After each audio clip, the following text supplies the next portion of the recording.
Welcome back to Chapter 12 of my Fire Emblem Engage LTC run. This is a short route map that introduces some new units and tools, the first of which we'll use is Storm to deal heavy chip damage to the warrior on the top left. We task Zelkov to do this because he has 20 attack range as a thief, and good enough damage with Len's killer bow such that another unit can finish him off later.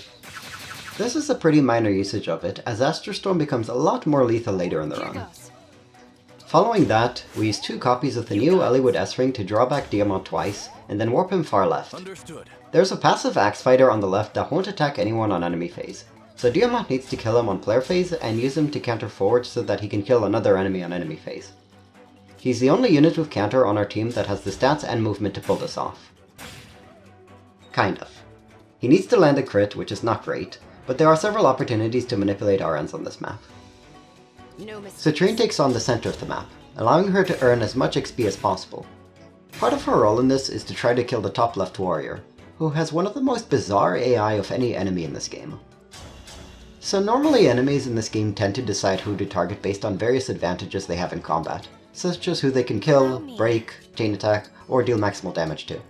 In my experience, this warrior just ignores these factors and has a personal vendetta against Bunei. Even if he sees a much higher chance of killing Diamant, he will target Bunei instead, which is very bad because Bunei can't reliably one around him and has no long-term prospects.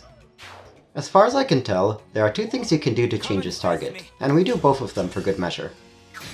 We target him with Storm, which lowers his HP enough that Bunei could feasibly counterkill him without a crit.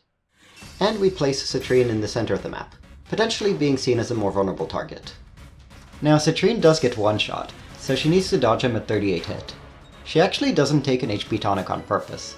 This is because the nearby spear flyer has an annoying tendency to target Diamant unless they see a kill on Citrinne, so she must have low enough HP to be in death range after the mage targets her. Ivy and Kagetsu take on the south part of the map. Ivy's low luck proves to be advantageous here, allowing her to bait the sword fighter away from Kagetsu, who can't counter him otherwise. Kagetsu also presents a strong first impression. With a +4 speed meal and a +3 speed inherit, Kagetsu is able to double every enemy on the map with a speed augmented Parthia, most notably including both the Swordmaster and the Wolf Knight. This is notably one of the few strategies enabled by patch 2.0, which introduced free augmenting crystals that we can use to grant 1 extra point of speed on the Parthia.